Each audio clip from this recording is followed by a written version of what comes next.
तो आज है 2 अक्टूबर, इसलिए हमारी छुट्टी है गांधी जयंती पर।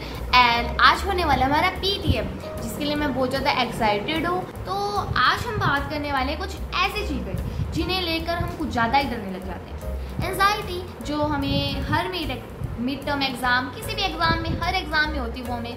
और एक और चीज़ होती है, वो है सेल्फ डाउट। हम खुद के ऊपर डाउट करने लग जाते हैं, क्या मैंने कुछ अच्छे से पढ़ाई नहीं की, ऐसा कुछ हम खुद पर डाउट करने लग जाते हैं। मैं कहीं ना कहीं गलत हूँ, खुद को गिल्टी मानने लग जाते हैं। कई बार ऐसा होता है जब हम एग्जाम हॉल से बाहर निकलते हैं, तभी हम ऐसे सोचने लग जाते हैं, अरे नहीं ये मैं गलत कर आई, ये वाला गलत हो गया, इतनी सी मिस्टेक मैं कैसे कर सकती हूँ, मैंने तो बिल्कुल अच्छे से पढ़ाई की थी। कई बार हम सोचते हैं मैंने ये वाला चैप्टर बिल्कुल अच्छे से रिवाइज कर रखा है, लेकिन कुछ ऐसे पॉइंट्स होते हैं जिन्हें मैं ऐसे सोचते हैं कि चलो छोड़ो, ये तो इतने इंपॉर्टेंट नहीं है, लेकिन वही टॉपिक हमारे एग्जाम में आ जाता है। इसे देखकर हम बहुत ज़्यादा डर जाते हैं और सोचते हैं ये मेरी गलती है, मैंने बिल्कुल भी अच्छे से पढ़ाई नहीं की। क्या एक एग्जाम में फेल होने का मतलब ये होता है कि तुम्हारा जो पूरा वर्ल्ड है वो एंड हो गया?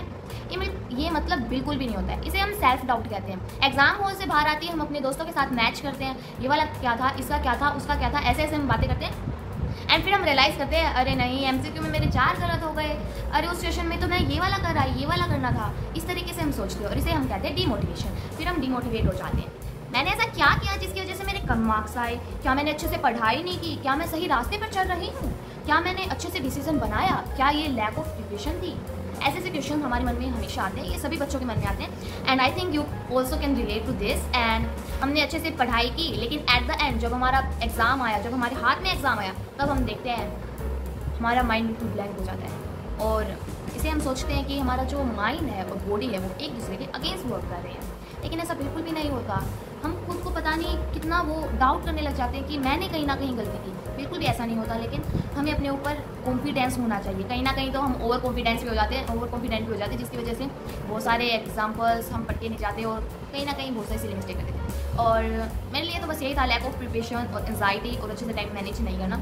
ये सारी चीज़ों को मैंने एनालाइज़ किया मेरे सारे मिड टर्म एग्जाम्स में, और इससे सोल्यूशन मैं निकाल कर लाई, वो मेरा अच्छा टाइम मैनेजमेंट प्लान। तो अभी प्रेजेंट टाइम हो रखा था 10:10 एंड सबसे पहले सुबह उठते ही मैंने ब्रश कर ली थी, देन चाय वगैरह पी ली थी। तो मेरे पैर के ऊपर लगी हुई है चोट, एंकल के ऊपर, और वो अब तक ठीक नहीं हुई और अच्छे से चला भी नहीं जा रहा, लेकिन फिर भी मैं जाने वाली हूँ पीटीएम के अंदर। और बिल्कुल स्वेलअप हुआ है पैर, एक हाथी के पैर की तरह। लेकिन अब तो काफ़ी ज़्यादा सूजन उतर चुकी है। एंड तो इसलिए मैं शूज़ तो पहन नहीं पाऊंगी और स्कूल यूनिफॉर्म नहीं पहनने वाली हूँ, मैं घर के कपड़े पहन के जाने वाली हूँ। तो अभी मैं रेडी हो रही हूँ मेरे पीटीएम के अंदर जाने के लिए। तो चलिए रेडी होते हैं।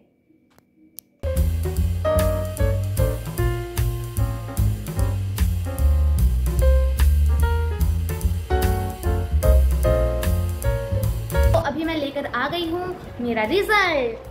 मेरी आई है 3rd पोजीशन, उसमें आए हैं मेरे 91%। तो अभी मैं आगे बताने वाली हूँ सब्जेक्ट वाइज कितने मार्क्स आए और उसमें ऐसी क्या गलती करी, उसे एनालाइज भी करने वाले हैं। आज है 6 तारीख और आज है संडे। आज मैं डिस्कस करने वाली हूँ मेरे कितने मार्क्स, किस सब्जेक्ट में कितने मार्क्स आए थे और मैंने ऐसी क्या गलतियाँ की थी जो आपको नहीं करनी है। सो फर्स्टली शुरू करते हैं हमारे इंग्लिश से। इंग्लिश में मेरे आए थे 75 मार्क्स।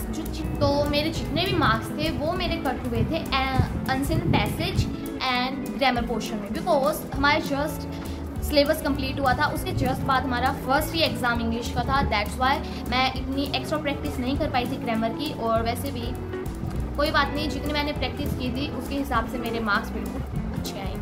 देन हम आते हैं हिंदी के ऊपर। हिंदी में भी वही सेम चीज़ है, ग्रामर में मेरे मार्क्स कटते हैं। ऐसे मेरे कट हुए थे मार्क्स ग्रामर के अनसीन पैसेज एंड पद परिचय में, बिकॉज आई डोंट नो कहीं ना कहीं गलती हो गई। और वाक्य में भी कटे थे मेरे मार्क्स। एंड जो ये अब आपको पता ही होगा सीबीएसई ने पैटर्न चेंज कर दिया है, ऑप्शन में आ रहे थे जो ऑब्जेक्टिव था वो सब्जेक्टिव में हो गया। अब मतलब हमें पूरी थ्योरी पढ़नी पड़ेगी, फिर जाकर हमें खुद को आंसर करना होगा उसमें सब्जेक्टिव। ऑब्जेक्टिव बिल्कुल भी नहीं है ग्रामर। दैट्स वाई इस बार तो हमारी ऑब्जेक्टिव थी, फिर भी मेरे इतने मार्क्स कटे हैं, 5 मार्क्स हाँ ग्रामर में ही कटे थे। बट सब्जेक्टिव में देखते हैं कैसा क्या जाता है। बट आई थिंक जो सब्जेक्टिव वाला है वो थोड़ा मुश्किल होगा, बिकॉज आज तक हम ऑप्शन में करते आए थे ग्रामर को एंड एकदम से सब्जेक्टिव। देन अब आते हैं मैथ्स के ऊपर। मैथ्स में मेरे मार्क्स आए थे, मैथ्स में मेरे मार्क्स 65 आए थे। मेरा मैथ्स थोड़ा कमज़ोर है, बट स्टिल जितनी मैंने मेहनत की थी उसके हिसाब से सारे मार्क्स अच्छे हैं मेरी मेहनत के हिसाब से। अगर मैं थोड़ी और मेहनत करती तो थोड़ी और अच्छे आ जाते। तो मैथ्स में मेरे स्टैटिस्टिक्स में कटे हैं, जिसे मैं बिल्कुल आसान समझती थी, पता नहीं क्यों बट वो मुझे और भी ज़्यादा मुश्किल लगा था एग्ज़ाम में। स्टैटिस्टिक्स का मेरा 5 मार्क्स का था, वो पूरा गलत हो गया था। और 9 चैप्टर जो एप्लीकेशन ऑफ ट्रिग्नोमेट्री है उसके अंदर हमारा 5 मार्क्स का आया था, लेकिन उसमें मेरे 3 मार्क्स कट हो गए थे बिकॉज मुझे समझ नहीं आया। आई डोंट नो, लेकिन मैथ मुझे बहुत ज़्यादा मुश्किल लगता है और बिल्कुल भी इंटरेस्ट नहीं है, लेकिन फिर भी धक्का मार के 65 आ गए, सो आई एम हैप्पी। तो अब आते हैं हमारे साइंस के ऊपर। साइंस में हमारे तीनों सब्जेक्ट के अलग अलग एग्ज़ाम्स हुए थे, बायो का अलग, फिज़िक्स का अलग, केमिस्ट्री का अलग। सो फिज़िक्स में मेरे मार्क्स आए थे 75 मेरे मार्क्स कटे थे न्यूमेरिकल्स में। एक न्यूमेरिकल था जिसमें वो 3 नंबर का था, जिसमें मेरे 2 मार्क्स आए, 1 नंबर उसमें कटा था। देन एमसीक्यू में गलत हुए थे मेरे, इसलिए मेरे आए हैं 75 मार्क्स फिज़िक्स में। फिज़िक्स वैसे कई बार जो न्यूमेरिकल होता है उसमें थोड़ी कैलकुलेशन लगती है और वो मुझे बिल्कुल भी पसंद नहीं है, दैट्स वाई उसमें कट गए थे, वरना और तो सारा सही है जैसा चल रहा है मेरी फिज़िक्स से पढ़ाई। देन आते हैं हम बायो पर। बायो मेरे मार्क्स आए थे 78 आए थे मार्क्स, एंड 78 वो मेरे AR में कटे थे, असर्शन रीज़न में कटे थे। और जितने भी थ्योरी वगैरह थी, डायग्राम सारा मैं बना कर आई थी। और बायो में एक बात है, अगर बायो में हमें कुछ भी पूछा जाए, उसके अंदर अगर हमें स्टेट किया हो कि एग्जाम्पल दो या ना दो, कुछ भी हो, लेकिन हमें हर टॉपिक के साथ हमारा एक एग्जाम्पल देना बहुत ज़्यादा ज़रूरी होता है। ये एक पता नहीं क्यों, लेकिन अच्छी प्रेजेंटेशन लगती है, जो हमारे चेक करने वाले टीचर होते हैं ना, उन्हें अच्छे लगते हैं। एंड जिसमें ऐसे लिखा हो डायग्राम बनाओ या ना बनाओ, ऐसे कुछ भी डायग्राम का मेंशन हो, बट हमें आपको ऐसे लगता है कि हाँ मुझे इसका डायग्राम आता है, तो आप डायग्राम उसके साथ बना कर आएँ, इससे भी बहुत अच्छी जो हमारी शीट है अच्छी लगती है। AR में मार्क्स कर रहे थे। MCQ मेरे सारे सही थे, लेकिन असेंशियल रिजल्ट में कटे थे मेरे मार्क्स। अब आते हैं हम केमिस्ट्री में भी इतने अच्छे नहीं हैं, पता नहीं क्यों, बट 9th में मेरी केमिस्ट्री अच्छी थी, अब कैसे हो गए ये तो मुझे भी नहीं मालूम। केमिस्ट्री में मेरे मार्क्स आए थे 68, बहुत ज़्यादा कम है। बायो में ज़्यादा इंटरेस्ट है मेरा केमिस्ट्री से देखकर, एंड फिज़िक्स का तो पता नहीं अपने आप ही इंटरेस्ट बढ़ जाता है, कैसे हो जाता है, ये तो मैं भी खुद हैरान हो जाती हूँ। फिज़िक्स का मैं अच्छा पेपर कराती हूँ, एंड केमिस्ट्री में मेरे पहली बार इतने कम मार्क्स आए हैं, सो आई एम डिसअपॉइंटेड। केमिस्ट्री में मेरे मार्क्स कटे थे, जो कुछ ऐसे टॉपिक ऐड कर रखे थे मैम ने जो बिल्कुल भी नहीं है। पहले तो मैम ने कहा कि मैं ग्रेस मार्क्स दूँगी, लेकिन उसके बाद मैम ने मना कर दिया, ऐसे ही कहकर कि सभी बच्चे लिख कर आए थे। अब हमें क्या पता भाई, सिलेबस तो वैसे भी कटे, NCERT एंड कोरोजन वाला, लेकिन आगे तो हम कुछ कर नहीं सके। तो अब आते हैं हम SST पर। SST में मेरे मार्क्स आए थे 74। उस वक्त मैं जिस दिन हमें SST के एग्ज़ाम दिखाए थे, मतलब हमें ऐसे शो किए जाते हैं कि आपकी कहीं अगर काउंटिंग वगैरह में मिस्टेक है तो आप उसे सही करवा सकते हैं, लेकिन उस दिन मैं एब्सेंट थी, इसलिए मैं देख नहीं पाई थी। शुरू करते हैं इंग्लिश से। ये टिप्स खुद के लिए भी है मेरे, और आप सभी के साथ शेयर करना चाहती थी, इसलिए आपको भी बता रही हूँ। इंग्लिश में सबसे पहले हमें प्रैक्टिस करनी होगी। एक्स्ट्रा जो सैम्पल पेपर में हमारे ग्रामर टॉपिक आता है, उसकी सारे सेक्शन की हमें प्रैक्टिस करनी चाहिए। एंड जो हमारे पोएम वगैरह में इतना ज़रूरी नहीं, बट जितने भी हमारे चैप्टर्स हैं लिटरेचर के, उसमें हमें उनके टाइटल, थीम, मैसेज सब कुछ पता होना चाहिए।